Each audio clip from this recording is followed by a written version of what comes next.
Assalamualaikum warahmatullahi wabarakatuh. Kembali lagi nih bersama aku, Salwa Zara Ansori. Nah, hari ini aku mau membahas sebuah tema.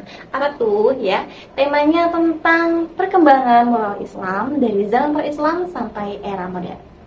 Nah, teman-teman, pernah nggak sih kalian itu ngerasa atau kayak merasa kalau dunia itu serba cepat, tapi kok makin kehilangan arah ya?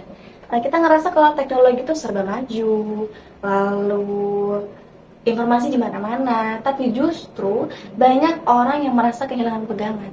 Nah, efeknya apa? Dampaknya apa? Dampaknya menjadi gampang marah, saling hujat, bahkan lupa cara menghargai.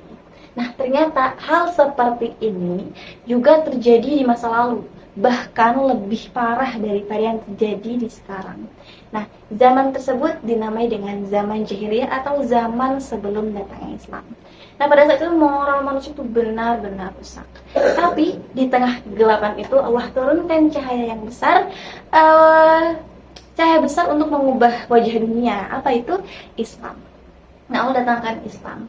Nah, hari ini aku mau ngajak kalian melihat bagaimana sih Islam mengubah krisis moral menjadi peradaban mulia.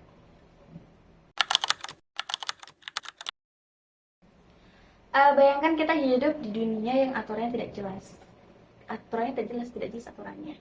Yang kuat boleh menindas yang lemah, yang kaya berkuasa, yang miskin dilupakan.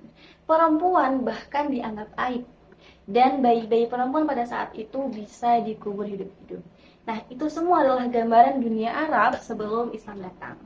Masyarakat pada waktu itu hidup dalam sistem suku, di mana mereka menilai bahwa kehormatan itu dilihat dari kekuasaan dan harta, bukan dari akhlak. Nah, manusia pada saat itu juga hidup dalam krisis moral dan spiritual. Mereka percaya terhadap Tuhan, tapi mereka masih menyembah lulusan berhala. Nah, di tengah kegelapan itu, Allah turunkan cahayanya, Islam datang. Ya, membawa pesannya apa? Bahwa semua manusia itu setara di hadapan Allah.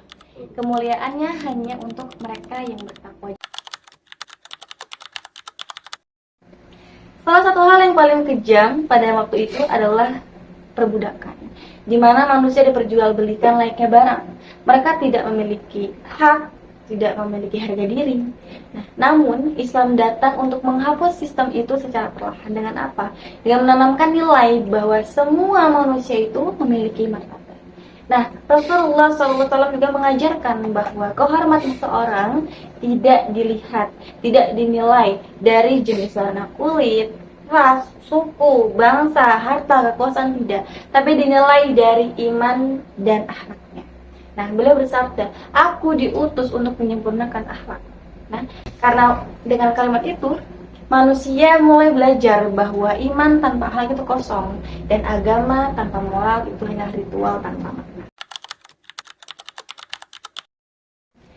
Islam hadir tidak hanya mengajarkan bagaimana cara beribadah, tapi mengajarkan kepada kita bagaimana sih caranya menjadi manusia yang baik.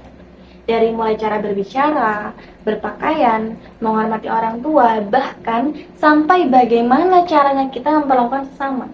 Semua itu diatur dalam nilai akhlakul karimah.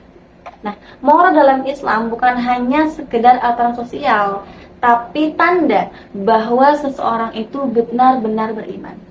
Karena ketika seseorang beriman, mereka pasti akan berusaha untuk menjaga lisannya, menjaga bicaranya, dan menjaga perbuatannya. Nah, maka dari itu moral itu menjadi kunci dari rumah, dari sekolah, lingkungan masyarakat. Semua itu berperan penting untuk menanamkan nilai-nilai seperti kejujuran, keadilan, kasih sayang, amanah, serta peduli terhadap sesama. Nah, dapat disimpulkan teman-teman dari pembahasan tadi, Islam lagi di tengah kegelapan, tapi di tengah kegelapan itu cahaya moral muncul. Di mana Islam mengubah bangsa yang tadinya terpecah belah, brutal, menjadi bangsa yang cerdas, beradab, dan berakhlak. Nah, hari ini menjadi tugas kita untuk menjaga nilai-nilai tersebut. Jangan sampai dunia, teknologi, bahkan kesibukan-kesibukan kita memadamkan nilai-nilai tersebut dalam diri kita. Mulai dari hal kecil seperti berkata jujur, menepati janji, menghormati orang lain, menghargai orang lain, dan berbuat baik walaupun tidak ada yang melihat. Karena sejatinya itulah moral Islam yang sebenarnya. Semoga kita semua dapat meneladani akhlak Rasulullah SAW dan senantiasa menjaga nilai moral tersebut. Demikian yang bisa aku sampaikan. Terima kasih. Wassalamualaikum warahmatullahi wabarakatuh.